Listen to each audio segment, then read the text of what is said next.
ಎಂಬ ವಿಷಯ ಸಭೆ ಮುಂದಿದೆ. ಪ್ರಸ್ತಾವದ ಪರವಾಗಿರುವವರು ಹೌದು ಎಂದು ಸೂಚಿಸಬೇಕು.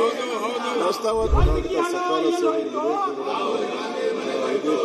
ಇನ್ನು ಬಂದು ಇಟ್ಕೊಳಪ್ಪ, ಇನ್ನು ಬಂದು ಇಟ್ಕೊ. ಅವ್ರ ಮಕ್ಕಳಿಗೆ ಮುಗ್ತಾ ಇದ್ದಾರೆ, ಸ್ಪೀಕರ್ ಮುಚ್ಚಾ ಇದೆಯಲ್ಲ, ಇನ್ನು ಬಂದು ಇಟ್ಕೊ. ಒಂದೇ ಕಂಡ ಹೆಸರು ಮತ್ತು ಅವತರಣಿಕೆ ವಿಧೇಯಕದ ಭಾಗವಾಗಿರಬೇಕೆಂಬುದು ಸಭೆಯ ಮುಂದಿರುವ ವಿಷಯ. ಪ್ರಸ್ತಾವ ಪರವಾಗಿರುವವರು ಹೌದು ಎಂದು ಸೂಚಿಸಬೇಕು. ಪ್ರಸ್ತಾವ ವಿರೋಧವಾಗಿರುವವರು ಇಲ್ಲ ಎಂದು ಸೂಚಿಸಬೇಕು. ಪ್ರಸ್ತಾವ ಹೌದು ಎನ್ನುವ ಪರವಾಗಿದೆ ಎಂದು ಭಾವಿಸುತ್ತೇನೆ. ಪ್ರಸ್ತಾವ ಹೌದು ಎನ್ನುವರ ಪರವಾಗಿದೆ. ಪ್ರಸ್ತಾವವು ಅಂಗೀಕರಿಸಲ್ಪಟ್ಟಿದೆ. ಒಂದೇ ಕಂಡ ಮತ್ತು ಹೆಸರು ಮತ್ತು ಅವತರಣಿಕೆ ವಿಧೇಯಕದ ಅಂಗವಾಗಿದೆ. ಮಾನ್ಯ ಮುಖ್ಯಮಂತ್ರಿಗಳು, 2026 ಸಾಲಿನ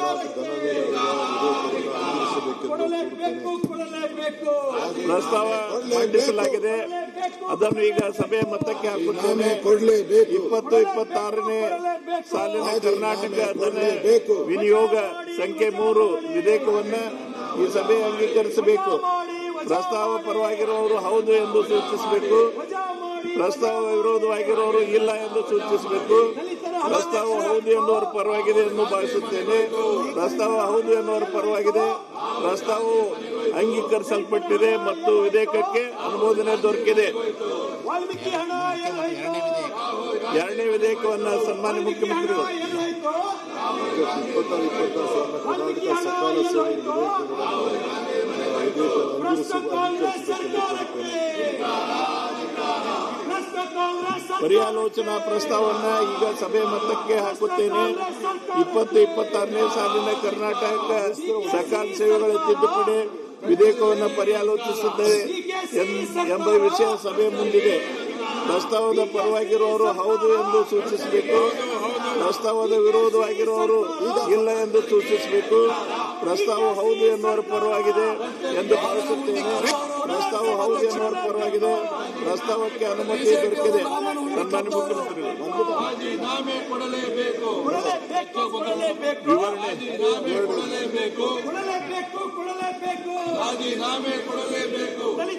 ಈಗ ಈ ವಿಧೇಯಕವನ್ನು ಖಂಡವಾಗಿ ಮತಕ್ಕೆ ಹಾಕುತ್ತೇನೆ. 2 ರಿಂದ 5ರವರೆಗೆ ಖಂಡಗಳು ವಿಧೇಯಕದ ಅಂಗವಾಗಬೇಕು ಎನ್ನುವುದು ಸಭೆ ಮುಂದಿರುವ ವಿಷಯ. ಪ್ರಸ್ತಾವ ಪರವಾಗಿರುವವರು ಹೌದು ಎಂದು ಸೂಚಿಸಬೇಕು. ಪ್ರಸ್ತಾವದ ವಿರೋಧವಾಗಿರುವವರು ಇಲ್ಲ ಎಂದು ಸೂಚಿಸಬೇಕು. ಪ್ರಸ್ತಾವ ಹೌದು ಎನ್ನುವರ ಪರವಾಗಿದೆ ಎಂದು ಭಾವಿಸುತ್ತೇನೆ. ಪ್ರಸ್ತಾವ ಹೌದು ಎನ್ನುವರ ಪರವಾಗಿದೆ. ಪ್ರಸ್ತಾವಕ್ಕೆ ಒಪ್ಪಿಗೆ ದೊರಕಿದೆ. 2 ಮತ್ತು 5ವರೆಗೆ ಖಂಡಗಳು ವಿಧೇಯಕದ ಅಂಗವಾದವು. ಒಂದೇ ಖಂಡ ಹೆಸರು ಮತ್ತು ಅವತರಣಿಕೆ ವಿಧೇಯಕದ ಭಾಗವಾಗಬೇಕೆಂದು ಸಭೆ ಮುಂದಿರುವ ವಿಷಯ. ಪ್ರಸ್ತಾವದ ಪರವಾಗಿರುವವರು ಹೌದು ಎಂದು ಸೂಚಿಸಬೇಕು. ಪ್ರಸ್ತಾವದ ವಿರೋಧವಾಗಿರುವವರು ಇಲ್ಲ ಎಂದು ಸೂಚಿಸಬೇಕು. ಪ್ರಸ್ತಾವ ಹೌದು ಎನ್ನುವರ ಪರವಾಗಿದೆ ಎಂದು ಭಾವಿಸುತ್ತೇನೆ. ಪ್ರಸ್ತಾವ ಹೌದು ಎನ್ನುವರ ಪರವಾಗಿದೆ. ಪ್ರಸ್ತಾವ ಅಂಗೀಕರಿಸಲ್ಪಟ್ಟಿದೆ. ಮಾನ್ಯ ಮುಖ್ಯಮಂತ್ರಿ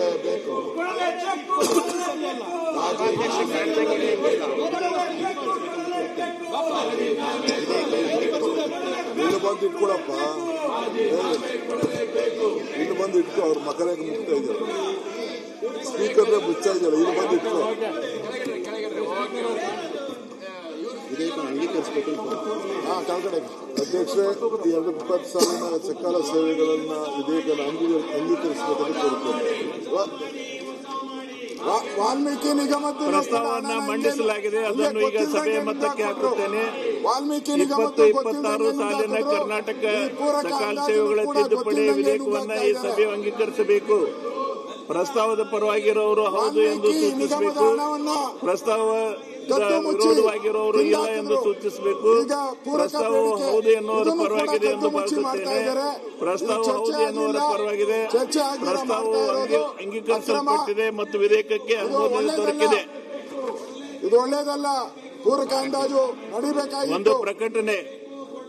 24/8/2026 ಬಿಜೆಪಿ ಪಕ್ಷ ವತಿಯಿಂದ ಸಚಿವರಾದಂತಹ ಶ್ರೀ ನಾಗೇಂದ್ರ ಅವರ ರಾಜೀನಾಮೆ ನೀಡುವಂತೆ ಒತ್ತಾಯಿಸಿ ಪ್ರತಿಭಟನೆಯನ್ನ ವಿಕಾಸಸೌಧ ಗೇಟ್ ನಂಬರ್ 3 ಮುಂಭಾಗದಲ್ಲಿ ವಿಧಾನಸಭಾ ಸದಸ್ಯರಾದಂಥ ಶ್ರೀ ವಿಜೇಂದ್ರ ಅವರು, ಶಾಸಕರು ಶಿಕಾರಿಪುರ್ ಶ್ರೀ ಆರ್ ಅಶೋಕ್, ಮಾನ್ಯ ವಿರೋಧ ಪಕ್ಷದ ನಾಯಕರು ಶ್ರೀ CK ರಾಮಮೂರ್ತಿ, ಶಾಸಕರು ಜಯನಗರ್ ಅವರನ್ನು ಮುಂಜಾಗ್ರತಾ ಕ್ರಮವಾಗಿ ಬೆಳಗ್ಗೆ ಸುಮಾರು 10-15 ಗಂಟೆಗೆ ವಶಕ್ಕೆ ಪಡೆದು ಸದರಿ ಅವರನ್ನ ವಿಕಾಸ್ ಸೌಧ ಗೇಟ್ ನಂಬರ್ 3ರಿಂದ ಹೈಗ್ರೌಂಡ್ ಪೊಲೀಸ್ ಠಾಣೆಗೆ ಕರ್ಕೊಂಡು ಹೋಗಿ ನಂತರ ಬೆಳಗ್ಗೆ ಸುಮಾರು 11-5 ಗಂಟೆಗೆ ಬಿಡುಗಡೆ ಮಾಡಲಾಗಿದೆ ಎಂದು ಪೊಲೀಸ್ ಇನ್ಸ್ಪೆಕ್ಟರ್ ವಿಧಾನಸೌಧ ಪೊಲೀಸ್ ಠಾಣೆ ಬೆಂಗಳೂರು ಇವರು ತಿಳಿಸಿರುತ್ತಾರೆ ಎಂದು ಈ ಮೂಲಕ ಎಲ್ಲ ಮಾನ್ಯ ಸದಸ್ಯರಿಗೆ ತಿಳಿಸಲಾಗಿದೆ. ಪ್ರಸ್ತುತ ಅಧಿವೇಶನದಲ್ಲಿ ಕೆಳಕಂಡ ಮಾನ್ಯ ಸದಸ್ಯರುಗಳು ಅವರ ಹೆಸರು ಮುಂದೆ ಸೂಚಿಸಿರುವ ದಿನಾಂಕ, ಅವಧಿ ಮತ್ತು ಗೈರುಹಾಜರಾಗಲು ಅನುಮತಿ ನೀಡುವಂತೆ ಕೋರುತ್ತಾರೆ. ಶ್ರೀ ವಿಠಲ್ ಸೋಮಣ್ಣ ಅಲ್ಗೇರಿ ದಿನಾಂಕ 24/8/2026 ಮತ್ತು 25/8/2026 ಮತ್ತು ಭೀಮಣ್ಣ ಟಿ ನಾಯ್ಕ್ ದಿನಾಂಕ 26/8 ಸದರಿ ಸದಸ್ಯರುಗಳು ಅಧಿವೇಶನಕ್ಕೆ ಗೈರುಹಾಜರಾಗಲು ಕರ್ನಾಟಕ ವಿಧಾನಸಭೆಯ ಕಾರ್ಯವಿಧಾನ ಮತ್ತು ನಡವಳಿಕೆಯ ನಿಯಮ 203 ಮೇರೆಗೆ ಸದನದ ಸಹಮತಿ ಇದೆ ಎಂದು ಭಾವಿಸಿ ಅನುಮತಿ ನೀಡುತ್ತೇನೆ.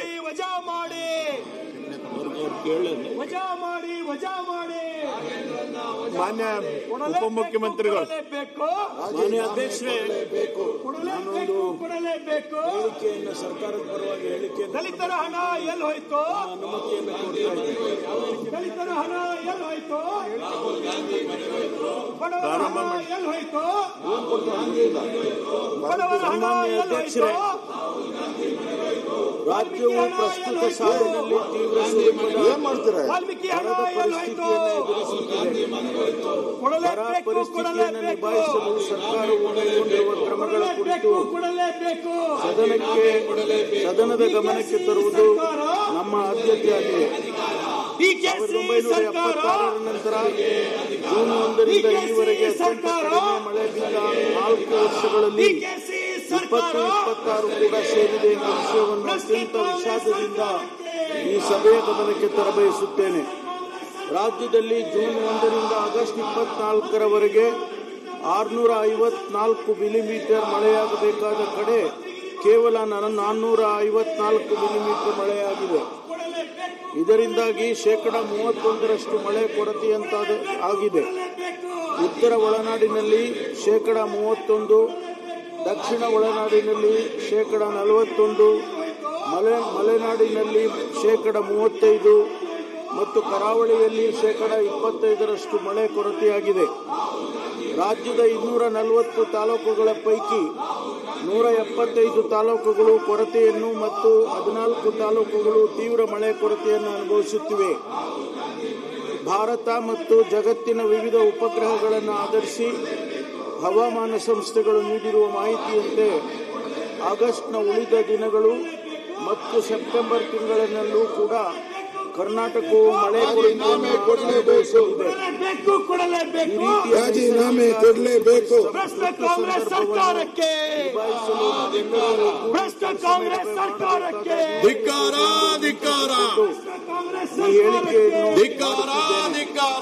ಹೇಳಿಕೆ ಮಾಡಲು ಅನುಮತಿ ನೀಡಬೇಕು. ಆಗಸ್ಟ್ 15 ಅಂಶಗಳಂತೆ ರಾಜ್ಯದಲ್ಲಿ 70% ಬಿತ್ತನೆಯಾಗಿದೆ. 84.10 ಲಕ್ಷ ಪ್ರದೇಶದಲ್ಲಿ ರಾಜೀನಾಮೆ ಕೊಡಲೇಬೇಕು. ಕೇವಲ 60 ಲಕ್ಷ ಹೆಕ್ಟೇರ್ ಪ್ರದೇಶ ರಾಜೀನಾಮೆ ಕೊಡಲೇಬೇಕು. ತೋಟಗಾರಿಕೆ ಬೆಳೆಗಳು ಕೊಡಲೇಬೇಕು. 4.36 ಲಕ್ಷ ಹೆಕ್ಟೇರ್ಗಳ ಪೈಕಿ ಕೇವಲ 2.45 ಲಕ್ಷ ಹೆಕ್ಟೇರ್ಗಳಲ್ಲಿ ಮಾತ್ರ ಬಿತ್ತನೆಯಾಗಿದೆ. ಬಿತ್ತನೆಯಾದ ಬೆಳೆಗಳಿಗೆ ಕೂಡ ಮಳೆ ಸಾಲದೆ ನಿರೀಕ್ಷಿತ ಬೆಳವಣಿಗೆ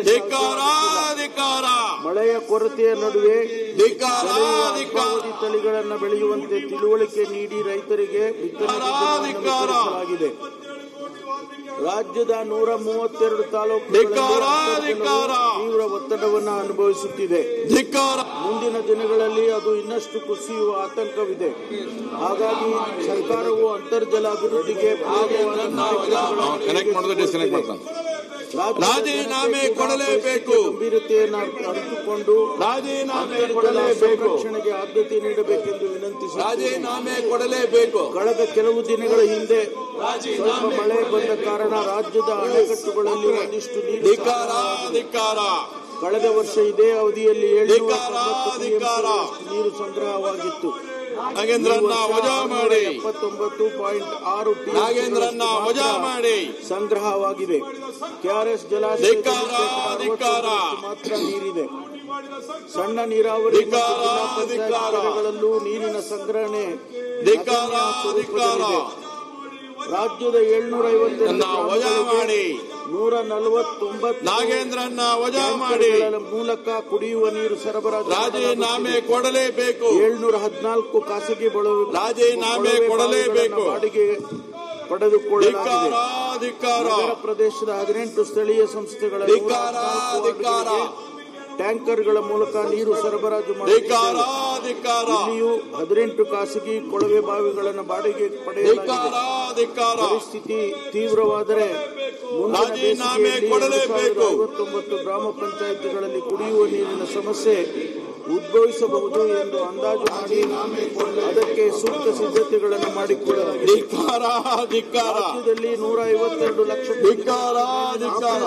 ಛತ್ರಿ ಇದು 33 ವಾರಗಳಿಗೆ ಮಾತ್ರ. ಧಿಕ್ಕಾರ ಧಿಕ್ಕಾರ. 44 ತಾಲೂಕುಗಳಲ್ಲಿ 25 ವಾರಗಳಿಗೆ, ಧಿಕ್ಕಾರ ಧಿಕ್ಕಾರ. ತಾಲೂಕುಗಳಲ್ಲಿ 20 ವಾರಗಳಿಗೆ ಸಾಕಾಗುವ ಧಿಕ್ಕಾರ ಧಿಕ್ಕಾರ. ಸಂಗ್ರಹವಿದೆ. ಇದರ ನಡುವೆ ನೀರಿನ ಆಸರೆ ಹೊಂದಿರುವ ರೈತರಿಗೆ ಮೇವಿನ ಬೀಜದ ಕಿಟ್ಗಳನ್ನು ನೀಡಲು 25 ಕೋಟಿ ರೂಗಳನ್ನು ಬಿಡುಗಡೆ ಮಾಡಿದ್ದೇವೆ. ಕೆಎಂಎಫ್ ಕಡೆಯಿಂದಲೂ ಕಿಟ್ಗಳನ್ನು ನೀಡುತ್ತಿದ್ದೇವೆ. ಕರ್ನಾಟಕ ರಾಜ್ಯದಲ್ಲಿ ಅದನ್ನು ಜೋಪಾನ ಮಾಡಿಕೊಳ್ಳಿ. ಡಿಕೆ ಶಿವಕುಮಾರ್ ಸರ್ಕಾರದಲ್ಲಿ, ನಮ್ಮ ಸರ್ಕಾರ ಡಿಕೆಶಿ ಸರ್ಕಾರದಲ್ಲಿ ರಾಜ್ಯದ 31 ಜಿಲ್ಲೆಗಳಿಗೆ ಸೇಲಾಯ್ತಣ್ಣ ಸೇಲಾಯ್ತು ಮಾಡಿದೆ. ಇದರ ಜೊತೆಗೆ ಮಂತ್ರಿಗಿರಿ ಸೇಲಾಯ್ತು. ತಲಾ 1 ಕೋಟಿ ರೂಪಾಯಿನಂತೆ ಕರ್ನಾಟಕ ರಾಜ್ಯದಲ್ಲಿ 10 ಕೋಟಿಗಳನ್ನು ಬಿಡುಗಡೆ ಮಾಡಿದ್ದೇವೆ. ಡಿಕೆಶಿ ಸರ್ಕಾರ